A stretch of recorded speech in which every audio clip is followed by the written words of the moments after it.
Hello and welcome to Nationwide News on the network service of the NTA. I am Norlene Ebel Ame, and we begin our broadcast in the courtroom where the Federal High Court sitting in Abuja has ordered the Nigerian Senate to recall the lawmaker representing Kogi's Central Senatorial District, Senator Natasha Akpoti-Uduaghan, who was suspended for 6 months. The trial judge, Justice Binta Nyako, gave the order in a verdict in a suit filed by Senator Natasha Akpoti-Uduaghan against the Senate and its leadership. Dele Atumbi of our judiciary desk reports.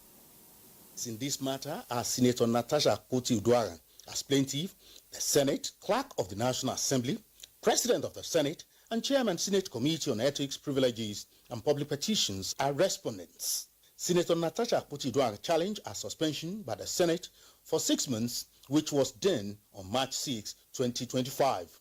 Ruling on the preliminary issues raised by both parties, Justice Binta Nyako found Senator Natasha culpable of contempt of court following a satirical apology she posted on her Facebook page. The court fined the lawmaker 5 million naira for contempt, which is to be paid into the treasury of the court. Additionally, she is ordered to publish a formal apology on her Facebook page and in 2 national dailies, all within 7 days of this ruling. On the substantive matter, which is the suspension of Senator Natasha by the Senate, Justice Binta Nyako described the suspension as excessive. The court maintained that the punishment meted out by the Senate was unjustifiable and disproportionate. The court faulted Section 8 of the Senate Standing Rules and Section 14 of the Legislative House's Powers and Privileges Act, declaring both provisions as overreaching. The court held that while the Senate reserves the right to discipline its members, any sanction must be proportionate and must not infringe upon the constitutional rights of the lawmakers' constituents to be represented. The court ruled that the Senate President Godswill Akpabio was not at fault for refusing to allow Senator Natasha to speak during plenary, given that she was not seated at her officially designated seat. Justice Nyako also dismissed the argument by the respondents that the court lacked jurisdiction to hear the matter on the grounds that it concerned an internal affairs of the Senate. That the Senate should consider recalling her back, although the reliefs are not stated. There's no question asking for suspension to be lifted because it occurred prior to the suspension. So it was more or less an obiter. With this verdict, the trial court has now become functions officials. In Abuja, Dele Atumbi, NTA News. In the meantime, psychologists say reintegration of victims and perpetrators of crimes is one of the ways towards helping them to get a second chance in life. Described as restorative justice, an advocacy is ongoing to deepening the knowledge of its procedures among justice sector stakeholders. Olabode Arewa reports. Of August 2015, I was taken to Lafayette Custodial Center. The guy in question that involved me in this case that I knew nothing about. Frank David Nimkel used to be one of the persons in the correctional center who has benefited from the restorative justice initiative currently being championed across the justice sector. His case is an example of his reforming power. The restorative justice principle is anchored on assisting the victims of crime to heal and the perpetrators to come to terms with the implications of their actions. Due to its benefits, jurists, legal practitioners, and law enforcement are being trained on implementing its principles. There are a lot of innocent people who are incarcerated. And when they do not have a place to go to after incarceration, they become hardened while there. The initiative has ensured rehabilitation of more than 900 former inmates, and a rehabilitation center has been set up in Nasarawa State in this regard. We will release these people and many of them will have no place to go.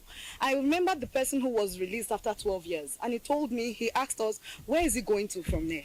Experts believe that utilizing the model practice direction on restorative justice could greatly reduce frequency of crime in the society. Olabode Arewa, NTA News. At this point, we shall be taking you to Maiduguri, where Lami Ali is standing by to brief us on constitutional review, of course, taking place at that end. Hello, Lami. Can you hear me? Yes, I can hear you very well, Nolin. Thank you very much for joining us. As we have informed you earlier, today is the first day of the commencement of the public hearing, that is Senate public hearing on the constitutional review process. This is the 5th alteration of the Nigeria's constitution 1999 as amended, being carried out by the National Assembly. And as I speak with you, this exercise is being conducted across 5 political zones in Nigeria, except Northwest. That of Northwest was postponed in honor of the late Alhassan Antata, the elder statesman who died last Saturday, and so the public hearing for the Northwest was postponed till another date. Now, the essence of this exercise is to improve the governance structure in Nigeria. Currently, there are so many proposals before the National Assembly for the review of some sections of the constitutions. There are proposals for institutional reforms. There are proposals for electoral reforms. There are proposals for security reforms. In fact, due to the security challenge that we've been having in several parts of the country, there is a call. The call is being amplified for the creation of state police. So also the call for the establishment of State Security Council. Now, let me know, to continue the conversation rather, I have with me the chairman for the zonal hearing in the Northeast, holding at the University of Maiduguri. He's the chief whip of the Senate, Senator Mohammed Tahir Munguno. Distinguished, thank you for joining us. Thank you very much. Now, there have been proposals from so many stakeholders concerning the ongoing constitutional review by the National Assembly. Tell us, the proposals that you've received so far are from the submissions made by Nigerians on the exercise. What is your opinion concerning what you have received from the public? Well, you know, constitutions are supposed to be a living document that change with the changing nature of society. It was against this backdrop that we convened this zonal hearing for us to hear Nigerians as to their views on the various provisions of the Constitution that are billed for amendment. So we have heard from members of the general public, and most of the submissions centers around inclusivity in governance, especially women representation. The clamor for women representation in governance is against the backdrop of the fact that Nigeria is a society that is patriarchal in nature, and therefore, unless the legislature takes deliberate steps and thinks out of the box to create special seats for women in the National Assembly, women cannot make it. And that is one of the avalanche of submissions that we received in the course of this hearing. And then issues concerning, there is also clamor for creation of various local governments, creation of states, electoral reforms, removing some issues that are in the exclusive legislative list and then bringing them to the concurrent legislative list. For example, issues concerning labor matters. The Nigerian Labour Congress is clamoring that it should not be brought to the concurrent legislative list, but rather it should be retained in the exclusive legislative list. And then issues concerning police reform. And this is born out of the fact that we have security concerns across the nooks and crannies of the country. So there's clamor for creation of state police in view of the fact that we already have various vigilantes being sponsored by these various state governments in order to boost security. So these are the gamut of submissions that we are receiving from the various stakeholders that are gathered here today. And the National Assembly, the Senate in particular, being a representative of the people, whatever we do at the end of the day is going to be a replica of the wishes and aspirations of the people. Thank you so much for sharing your thoughts with us. We also have another member of the committee who has been part of the process, who has been part of the constitutional review process. He's Senator Abdul Ningi from Bauchi State. Distinguished sir, there are several calls this time around for creation of more states, creation of more local governments in Nigeria. Do you see that as a possibility, considering the situation of the country? Well, first of all, I'm actually delighted with the very number of submissions presented before the Senate committee. Most of the presentation actually centered on bills passed by the Senate and submitted back to the Senate Constitutional Committee. You talked about the issue of devolution of powers. There seems to be a preponderance of opinion that power is so concentrated at the center, and therefore power should be devolved to the state. Because akin to that, there seems to be a unanimity also on the creation of the Nigerian police, state police. Hitherto, this issue was becoming a little bit cumbersome, but now Nigerians are coming to realize that the centralized police system is not working, and therefore there should be state police. There are also other issues that have to do with electoral reform. Some of the NGOs actually talked about full, unambiguous electoral reform. In particular, the issue of dividing the INEC into two. The one set of INEC, whatever name that is given, will have to do with party administration, party discipline, and so on and so forth. But the other INEC will have to do with just electoral election. So I think we are looking at that. Then there is this issue of pre-election matters should be sorted out before the election. And why there is election to be handled by political parties. To be handled by the political parties. Yeah. And why there is election also taking place before swearing in, all litigation should have been concluded. Yeah, so thank you so much. We don't have much time. We're going to take up and continue the conversation at some other time. We thank you very much for your contributions. You're welcome. So that's Senator Abdul Ningi, who just gave us his comments on the ongoing public hearing of the Constitution Review process being handled by the Senate Committee on Constitutional Review. The House Committee on Constitutional Review is also preparing to hold similar public hearings across geopolitical zones. So it's back to you, Nolin. Very well, Lami. Thank you very much for your submission from that end. As the nation continues to grapple with the menace of one chance, the Nigeria Police Force is taking a new approach, educating the public through a newly unveiled book titled One Step Ahead of One Chance Robbers and Other Criminals. Francis Form reports that the book was unveiled in Abuja. But the boy said, no, sister. For Mary Frederick, it was a typical Monday morning in Abuja. Heading to work with urgency, she made a decision that will change her life. They took us to a place at Kubwa that all of us must bring a particular amount of money. So because everybody has agreed that they have to, so I agreed to, because I had some money in my possession. So I had to. So that was how the account was emptied.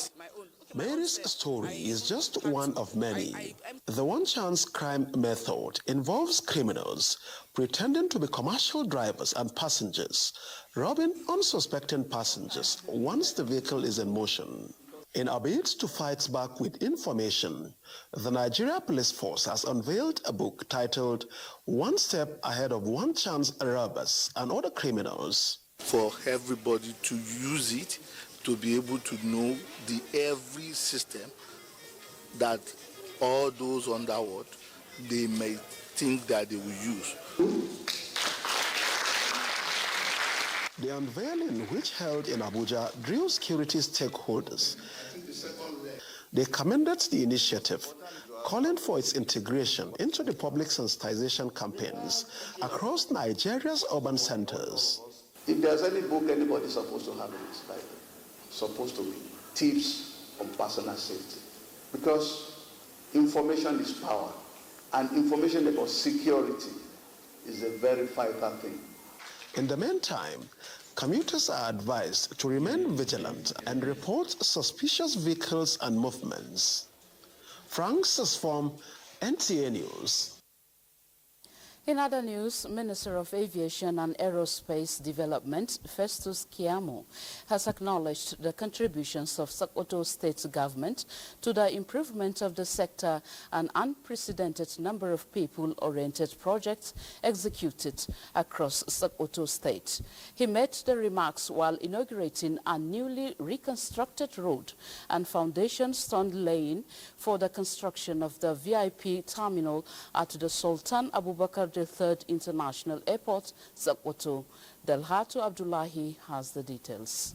The road leading to the Sultan Abubakar III International Airport was reconstructed and beautified by the Sokoto State government at a cost of 1.2 billion naira to ease movement to and from the main road and improving accessibility to the airport. During the inauguration ceremony, Minister of Aviation and Aerospace Development, Festus Keyamo, lauded Governor Ahmed Aliyu for his commitment to the welfare of the people. But in all of this, we must not forget today, in all we are doing, to thank our President Bola Ahmed Tinubu, by whose vision, by whose policies, state governments across the country are having extra cash now to carry out such projects. This event represents not only a significant milestone in our transportation infrastructure, but also underscores our commitment to enhancing air travel and connectivity in Nigeria. Governor Ahmed Aliyu describes the project as a reflection of his administration's dedication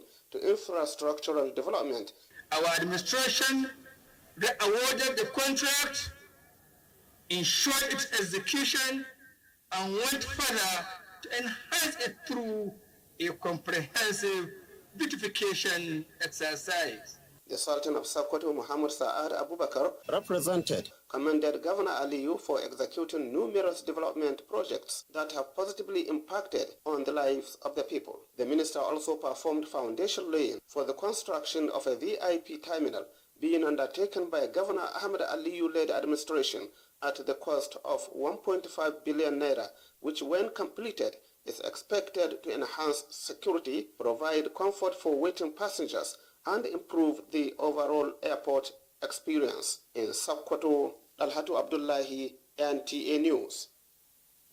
Let's shift our attention to agriculture now. Nigeria's land is actually green and favorable for agriculture, making farming an age-long occupation in the country, but somehow not attractive to youth. But there are deliberate interventions by the federal and state governments to attract not only youth attention into farming, but at least every household. Tessie Omeri reports. Agriculture economy before the oil boom. However, with the difference,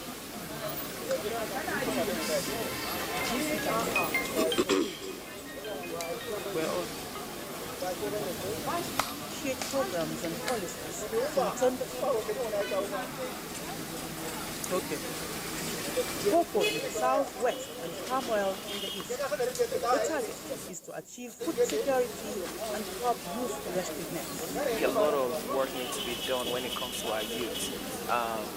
We are not all blessed with white-collar jobs, and waiting everything to dependable on government. I think agriculture is one of the things youth can actually key into, and you have some people who are doing it now that they are sharing their stories. Initiatives of the current administration through the tractorization scheme, grants and loans, as well as every home garden campaign of the First Lady, Senator Oluremi Tinubu, stakeholders say demonstrate federal government's commitment to make the sector attractive. It's going to be a better year for farmers because a number of activities have started. This year's rain is a bit late. The rain came a bit late, and what we as farmers are equally lacking, or we are actually looking for, is fertilizer to be able to boost the things we farm. We are managing this place. If every youth or civil servant own something like this, the complaint will be less. It now beholds on everyone to return back to farm, just like Habila and other youths, as the rain intensifies, so as to have a bumper harvest this year 2025. In Abuja, Tessie Omeri, NTA News. And Rishi joins us live for more details on the farming activities. Tessie, it's another farming season. Give us a background of farming in the FCT. Many thanks, Nolin.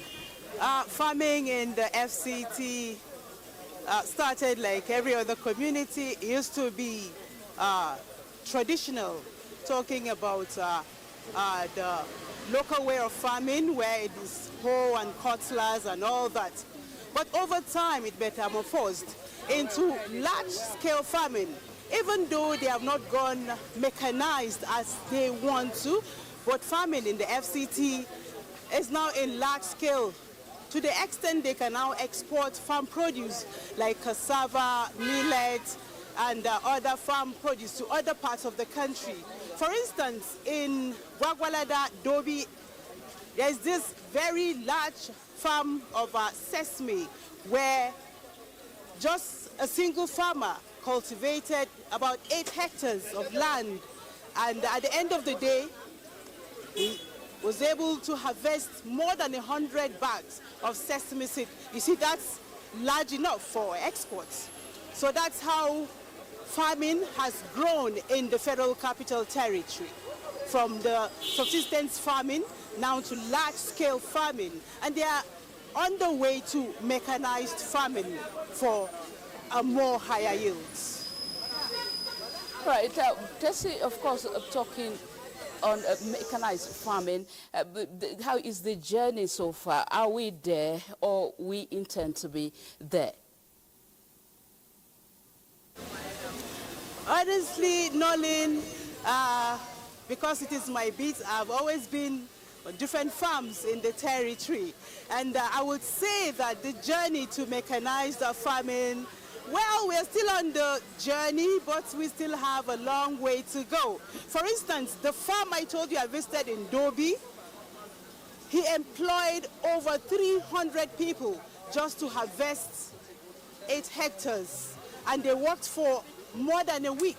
So if you have modern farming implements, that will take a couple of hours or even a few days to get it done.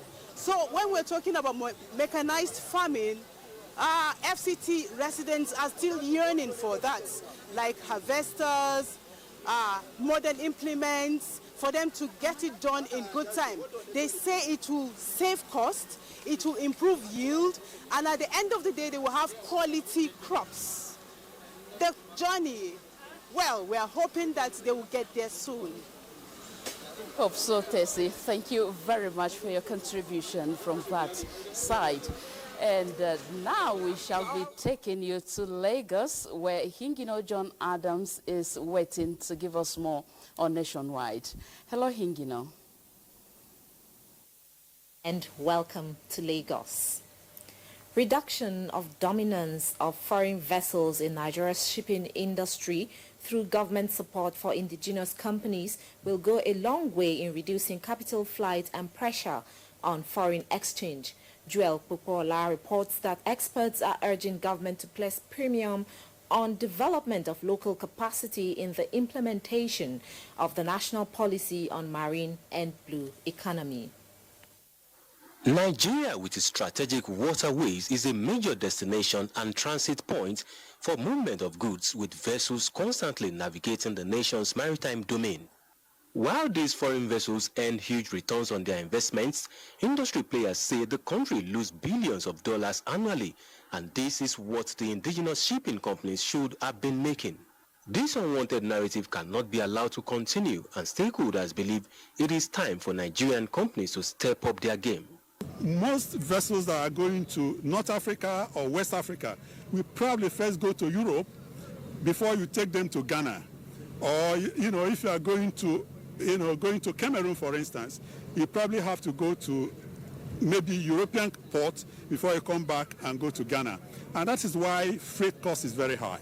For local content to be deepened in the shipping industry, patronage is crucial. An expert believes government policy can encourage this. It will serve as a catalyst in the industry to penetrate and break that barrier whereby the international community are taking 90% of the market size. We believe in Nigeria. We have confidence that Nigeria will very soon be one of the developed nations of the world. With the Cabotage Vessel Financing Fund disbursement expected to serve as a catalyst for the shipping industry, stakeholders are optimistic that the tide will change in favor of Nigeria. In Lagos, Joel Bukbola, NT News. The Nigerian Customs Apapa Port Command has vowed never to compromise the health, well-being and safety of Nigerians on the altar of trade facilitation. The area controller Apapa Command, Babatunde Olomu, gave this assurance while presenting the command's scorecard for the first half of 2025. Bolaji Akim reports. The drive in revenue collection, trade facilitation and anti-smuggling strategy deployed by the command during the period under review led to increase in revenue generation and seizure of prohibited items through collaboration with other sister agencies. Customs Area Controller Apapa Port Command, Babatunde Olomu, who put the duty paid value on the seizures at 9,267,443,966 naira. These seizures are inclusive of 10 containers of unregistered pharmaceuticals, 2 containers of codeine syrup, 2 containers of stolen vehicles, 4 containers of second-hand clothing, amongst others. The diligent disposition of officers and deployment of latest technology by the Customs Controller General, according to Olomu, led to the increase in revenue generated by the command compared with previous year. The command generated a total collection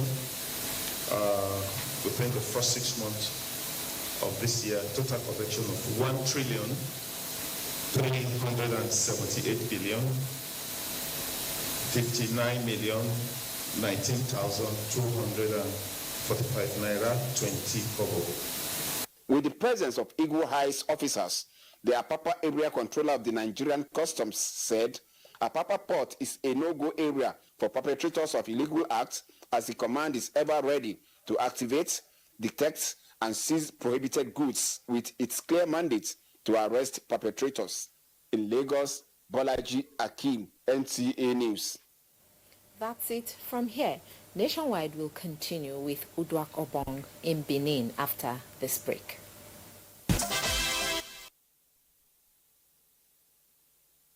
Watching Nationwide on the network service of the NTA. Welcome to Benin.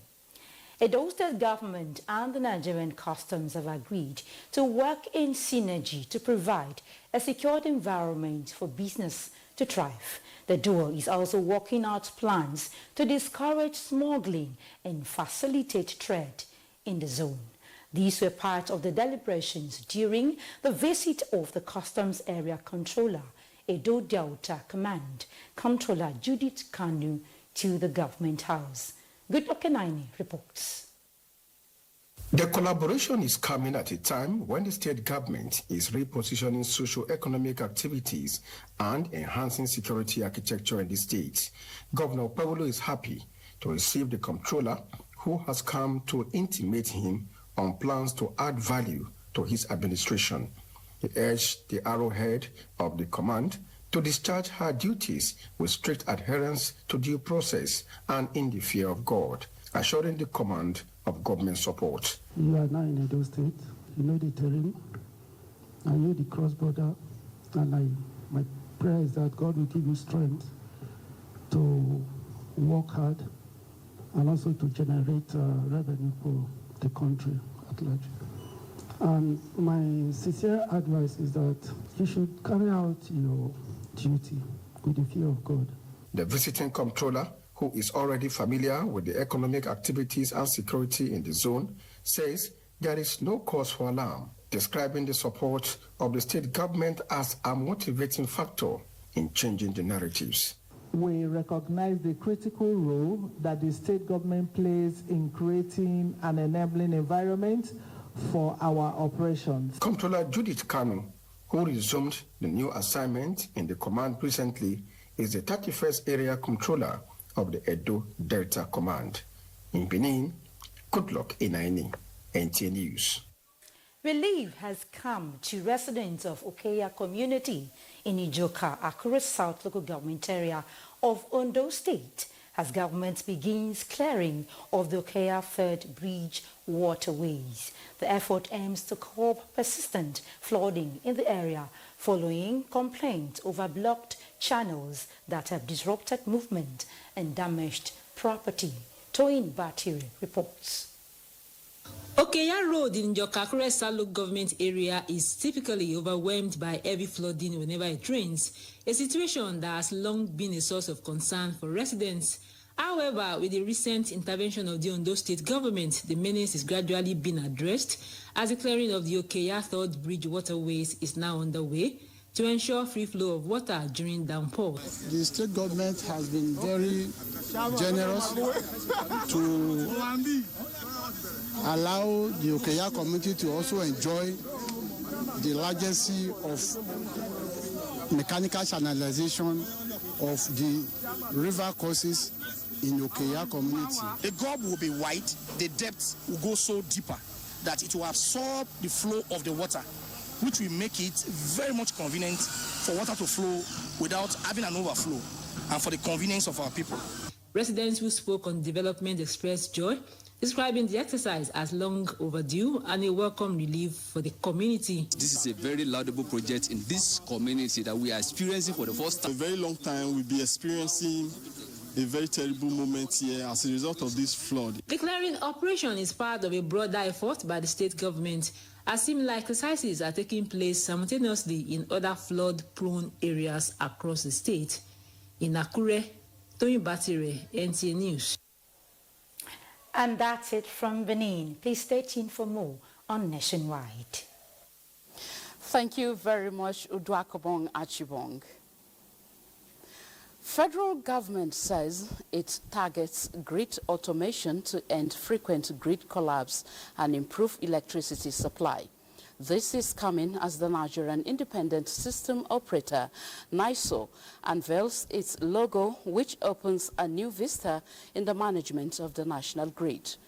Managing Director of NISO, Abdul Mohammed Bello, reveals that synchronization of national grid under the West African Power Project is in progress and is expected to be completed this year.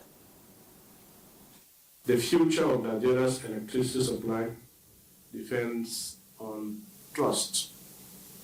So let us establish this trust in the electricity market. Trust in the grid, it means we coordinate the national grid without bias. We make market decisions without fear and favor. It means we plan the future. It means that not just responding to emergencies, we need to be efficient and effective. So reports that the Electricity Act of 2023 birthed a Nigerian Independent System Operator, NISO, out of the Transmission Company of Nigeria, TCN, to manage the grid, while TCN handles transmission infrastructure. Users of the compressed natural gas CNG vehicles are expressing appreciation to the federal government for the initiative as more people approach the conversion centers in Abeokuta, Ogun State. However, some users are requesting the establishment of more outlets to meet the growing demand. Yemi Dalemo has more. Daniel Animashaun and John Additional are transporters who have already converted their vehicles to CNG-powered energy and operate within and outside Abeokuta in Ogun State. They are also ambassadors of CNG Energy who market the initiative to friends and colleagues who are also embracing the conversion. But as good as the initiative is, vehicle owners are facing some challenges, including where to refill their cylinders. And the challenges is the infrastructure is not there. The awareness is very, very high. People are converting their vehicles to CNG now, and getting the gas is now the issue. The issue of not having a place to buy gas is gradually becoming minimal, but we only have one in Abuja for now. I want to advise the government that they should increase the CNG stations to like 2 or 3. It is not convenient for us at all.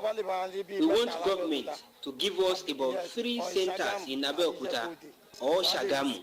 The situation also applies to commercial motorcyclists with electric motorcycles who are also facing inadequate research centers.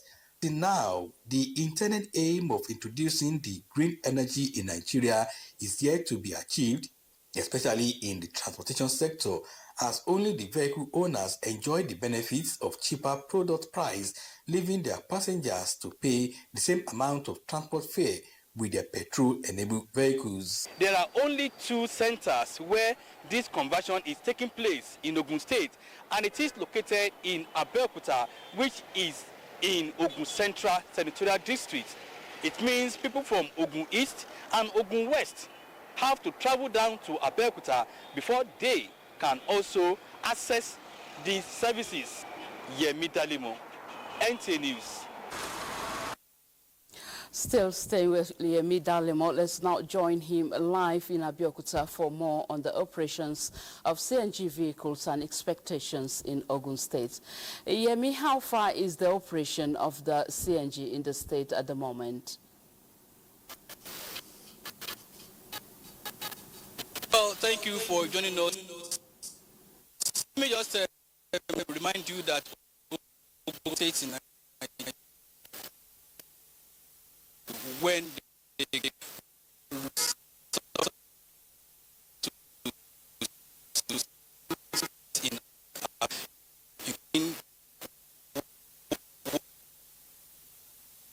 while others are We are sorry for the glitch there, and of course we can continue listening to EME because of the audio glitch.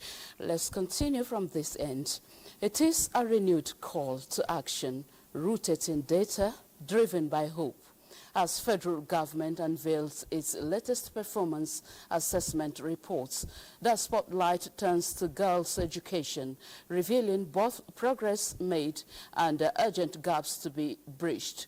Education partners are now aligning efforts to expand access and ensure that every Nigerian girl has the opportunity to thrive through quality education, widely recognized as a cornerstone for national development. Zenren Dimun reports. The project where I selected 30 girls in secondary school that could not read and write from SS1 to SS2. So during the project, I did an assessment for 50 girls. And after the assessment, the school came up that in each class, there are 50 girls that can read and write. After the 3 months, all the girls were able to read and write, all of them.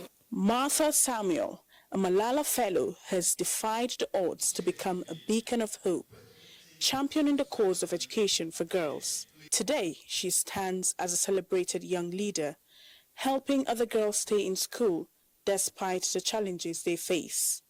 She believes that engagements like this are vital in creating more opportunities for girls to thrive. This crucial dissemination session unveils 2 comprehensive reports, one on performance assessment and another on state-level education financing.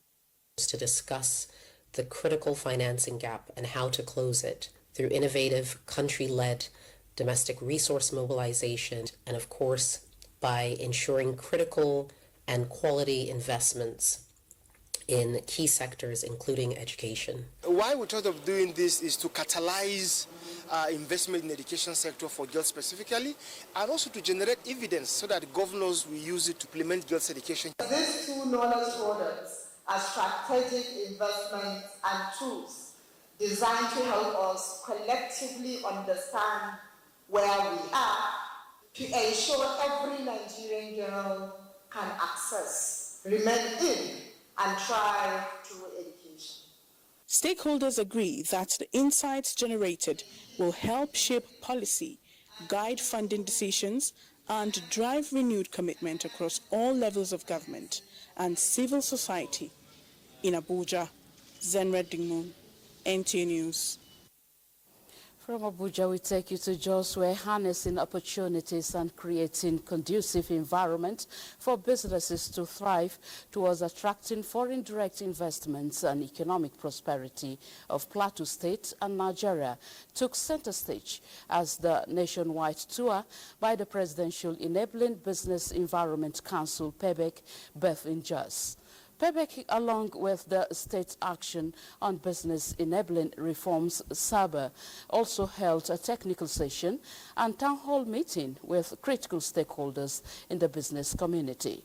India Agbagang reports. The Presidential Enabling Business Environment Council nationwide tour is part of efforts towards driving ease of doing business reforms across the states of the Federation.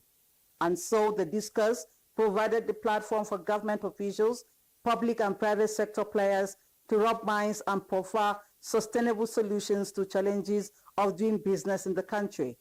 For us, this is one of the areas that we need to sustain to be able to bring all the stakeholders together and see how we can do a peer review.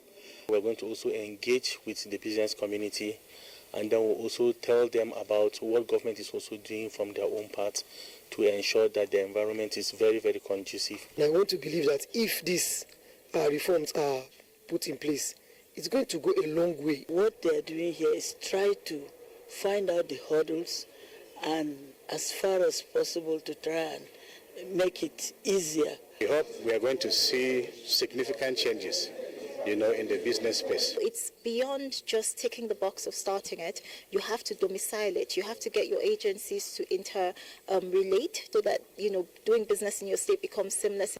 We need to create a better investment climate in Plateau because Plateau needs more investment and more jobs. And Nigeria needs more investment and more jobs. The Plateau State Government, represented by the Secretary to the State Government and Chairman, Ease of Doing Business Council, Samuel Jato, says the state government is pushing harder towards moving away from policy to achieving results for a friendly business climate. This visit today is to come and see what we are doing, how we are doing, and to tell us where we're not getting it right so that we can address it. In Jos, Indenyan and the Abuja, NTA News. This is Nationwide News on the network service of the NTA. Let's pause here for a second break. Stay with us.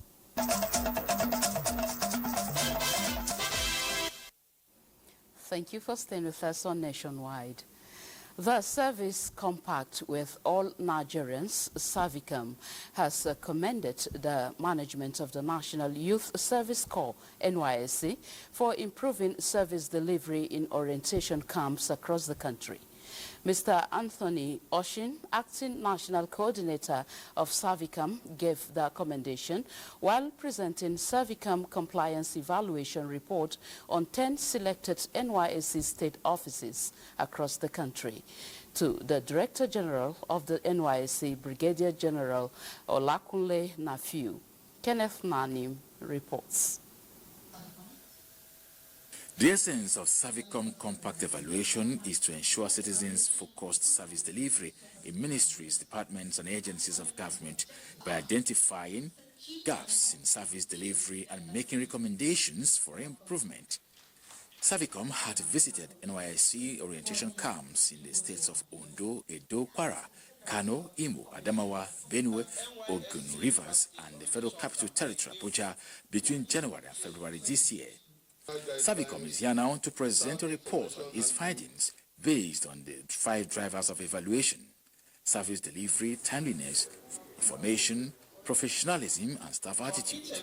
The feeding in the camp is getting better because when we went to camp, I noticed that the food that I ate, I tasted in the kitchen, tastes better than the one that was bought.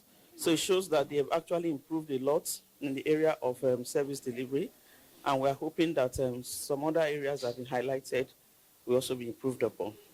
The Director General of the NYSC, Brigadier General Olukunle Nephew, pointed to insufficient manpower to deal with a great number of corps members being deployed annually across the country. Our service delivery will continue to improve on it to our corps members and even management to our staff, so that we will improve on professionalism, their staff competencies, and that will help to improve across the other areas. However, both parties agree that adequate collaboration and advocacy are key to an effective service delivery nationwide.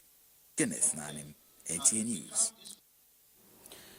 The foundation of every child's upbringing holds the power to shape the future of societies.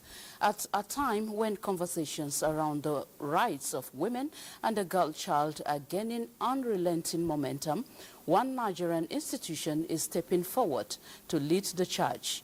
Ayodeji Makinde explores how Veritas University, standing firm at the crossroads, is championing a movement that echoes the voice and vision of one of Africa's most iconic storytellers. Faces in a formative period, and in contrast, another group at a threshold of being made or otherwise. One of the many things needed is inspiration. Talk about that. And leading where it matters is internationally recognized writer Chimamanda Ngozi Adichie, who is back in motherland to lift spirits to a higher level. Mingling with the authority and students at Veritas, Chimamanda brings her indigenous background, international exposure to bear on literature, the rights of the girl child, feminism, and issues on the pathway to womanhood. Women, men, we all dream, and sometimes we put our dreams in our pockets because we don't think that they will come true. We have somehow cheated ourselves, so we've used half of the intelligence that God gave to us as human beings by excluding women. Now she is a global icon. That also tells us young people that if you pursue your ambition with focus, you can get there. Poses, autographs, connection with Gen Zs with a task on these younger ones to embrace gender equality, protect and respect every lady and woman. With her, the global drive for gender equality is incomplete without our dear women. He for she and she for he. In Abuja, Ayodeji Makinde, NTA News. Next on our lineup is a sports update with Olumide Eguntola as our guide. We begin with the passing on of Nigeria's football legend, AFCON 1994 gold medalist Peter Rufai, as President Bola Tinubu expresses great sadness over the death of the football icon, who was 61. The president condoles with the Rufai family, friends and football enthusiasts over the loss of the goalkeeper. Similarly, the leadership of the National Sports Commission, NSC, is deeply saddened by the passing of legendary Peter Rufai. The NSC described him as a global ambassador of Nigerian football. Looking at goalkeepers in Nigeria, it will rank among the first 5. Lose him at this moment, Nigeria is going to miss a lot, Africa is going to miss a lot. In another development, President Bola Tinubu congratulated Chairman of the National Sports Commission, Shehu Diko, as he clocks 55. The president described him as a reformer and respected administrator who dedicated his career to building integrity-driven institutions in Nigerian sports. In women's football, Super Falcons head coach Justin Madugu has solicited the support of football-loving Nigerians as the team Mission X, winning the WAFCON for the 10th time, begins on Sunday against Tunisia. I expect the Super Falcons to fly. They are a very good side, and they should be able at least to do that against the Tunisian team. The Tunisian side, which are very, very strong, and they are a very formidable side, which I think might give our Super Falcons a run for their money. But that doesn't mean that the Super Falcons doesn't have what it takes to win that game. And from the foreign scene, actions continue Friday at the ongoing 2025 UEFA Women's Championship, with Denmark taking on Sweden, while Germany will trade tackles with Poland. In the FIFA Club World Cup, Quarter-final matches begin Friday night as Fluminense confronts Al Hilal. With sports update, Olumide Eguntola, NT News. Update there concludes Nationwide this evening. Thank you so much for watching. I am Nolin Ebel Ame. Bye for now.